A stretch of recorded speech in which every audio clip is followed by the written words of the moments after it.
High energy activity है ये singing, specially concerts में, कि वो एहसास हो ना हो कि मुझे चेस्ट पेन है, कि सांस फूल रहा है, क्या पसीना आ रहा है।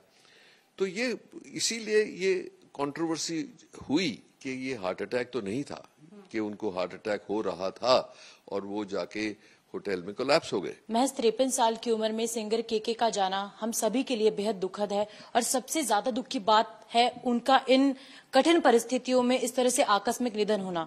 किस तरह से उनका निधन हुआ, क्या कुछ कारण हो सकते हैं, इस पर ज्यादा जानकारी देने के लिए हमारे साथ इस वक्त जुड़ रहे हैं जाने माने कार्डियोलॉजिस्ट डॉक्टर नरेश त्रेहान जी। डॉक्टर त्रेहान, सबसे पहले तो ये बताइए कि इस तरह से इस आकस्मिक निधन का क्या कारण हो सकता है? देखो, ये असलियत तो अभी पूरी स्पष्ट नहीं हुई है, क्योंकि अभी उनका जो रिपोर्ट है उसकी पोस्टमार्टम की वो अभी आई नहीं है।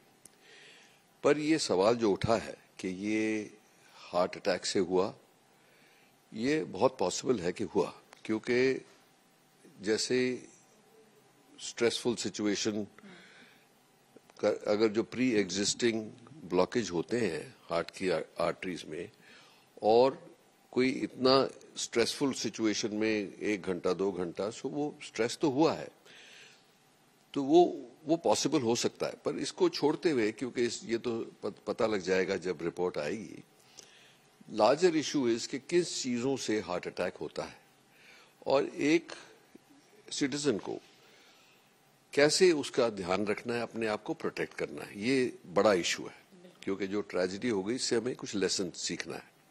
और ये देखा गया है हिंदुस्तान में कि शुरुआत होती है कि जैसे विदेश है, अमेरिका है, यूरोप है, वहां पे कोई 4 से 5% पॉपुलेशन को हृदय रोग होता है, बट हिंदुस्तान में उसका डबल है। इसका मतलब हम यही सर्च करते आए हैं कि भाई क्यों ऐसा होता है हिंदुस्तान में। सो 2 बातें तो जो बेसिक है वो ये है कि जेनेटिक जो प्रोपेंसिटी है, जैसे जिनके पेरेंट्स को हृदय रोग है, उनको बच्चों को डबल चांस होगा। जिन लोगों के पेरेंट्स को डायबिटीज है, उनके बच्चों को भी डबल चांस होगा। तो इसका मतलब अगर जो आपकी फैमिली में हृदय रोग है तो आपको ऑलरेडी पता है। इसीलिए हम कहते हैं अपने जीन्स को पहचानिए। आपका कहना है वर्टिकल ट्रांसमिशन हो सकता है, इसमें संभावना है? होता है। तो इसीलिए अपने जीन्स को पहचाने तो आपको एक वार्निंग पहले मिल गई कि मेरी फैमिली में चल रही है। दूसरा, ये चेक किया जाए कि मेरे एक इंडिविजुअल में कितनी तकलीफ है, जैसे उनका कोलेस्ट्रॉल कैसा है, उसके जो सब कंपोनेंट्स हैं कैसे हैं, मैं ओबेसिटी है कि नहीं, एक्सरसाइज करते हैं कि नहीं, स्ट्रेसफुल जॉब है कि नहीं, ये सब एडेड रिस्क फैक्टर्स हैं। तो इसीलिए आज के दिन हम एडवाइस करते हैं कि जिन लोगों की स्पेशली फैमिली में ये दोनों चीजों का प्रॉब्लम है, हार्ट डिजीज का या डायबिटीज का या दोनों का, उनको 25 साल की उम्र में अपना पहला चेकअप जरूर करा लेना चाहिए, जिससे ये पता लग जाए कि उनका बायोकेमिकल और जेनेटिक मेकअप क्या है। अगर जो ये हमें पता लग गया ऑलरेडी, तो हमें वार्निंग तो मिल गई, और इसीलिए हम अपनी लाइफ को प्रोटेक्ट कर सकते हैं जैसे आगे जाएं। अब ये तो एक फैक्टर बताया आपको। अब हमारे पास और एक्स्ट्रा फैक्टर्स हैं, जैसे टोबैको यूज, स्ट्रेस, अल्कोहल, ये सब चीजें एडेड रिस्क फैक्टर्स हो जाती हैं।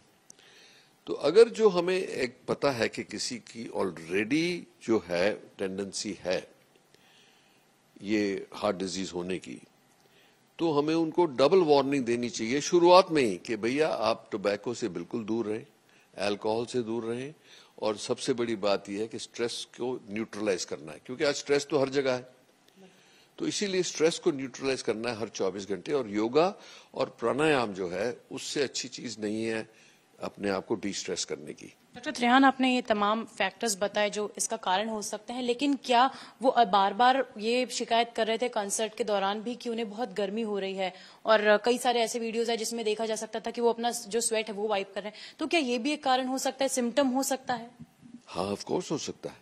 अगर जो उनको एक तो होता है ना कि इस पर्टिकुलर केस में जब आप अपनी पूरी इंटेंसिटी से अपनी आर्ट को एक्सरसाइज कर रहे हो, तो बिल्कुल उसमें व्यस्त हो जाता है आदमी, और इतनी ज्यादा मतलब एनर्जी है, वो हाई एनर्जी एक्टिविटी है ये सिंगिंग, स्पेशली कॉन्सर्ट्स में, कि वो एहसास हो ना हो कि मुझे चेस्ट पेन है, कि सांस फूल रहा है, क्या पसीना आ रहा है। तो ये इसीलिए ये कंट्रोवर्सी हुई कि ये हार्ट अटैक तो नहीं था, कि उनको हार्ट अटैक हो रहा था और वो जाके होटल में कोलैप्स हो गए। तो ये तो बात आप लोगों की तरफ से तो ठीक है कि भाई क्या असलियत है, पर ये मेरा ये कहना है कि हमारे लिए उचित नहीं है ये कहना कि ये हार्ट अटैक से ही हुआ था जब तक रिपोर्ट ना आए। पर ये लाइकली है कि वो क्योंकि जब आप डिहाइड्रेटेड हो जाते हो, जब आपको जैसे लाइट्स के अंडर जैसे हीट स्ट्रोक जिसकी बातें करी जा रही हैं, उसमें ब्लड थिक हो जाता है, ब्लड की क्लॉटिंग भी बढ़ जाती है, तो ये प्री एग्जिस्टिंग हार्ट डिजीज से हो सकता है। दूसरा जो सबसे बड़ा कारण हमने देखा है कि जब ये इंटेंसिटी वाली बात है कि जो हार्ट की आर्टरी, जो ब्लड प्रेशर बहुत ऊपर हो गया, तो हार्ट की जो आर्टरी जिसको हम कॉरोनरी आर्टरी कहते हैं वो रप्चर हो सकती हैं, जिसको हम डिसेक्शन कहते हैं। वो डिसेक्शन होके इमीडिएट हार्ट अटैक हो जाएगा क्योंकि ब्लड क्लॉट हो जाएगा उसके अंदर।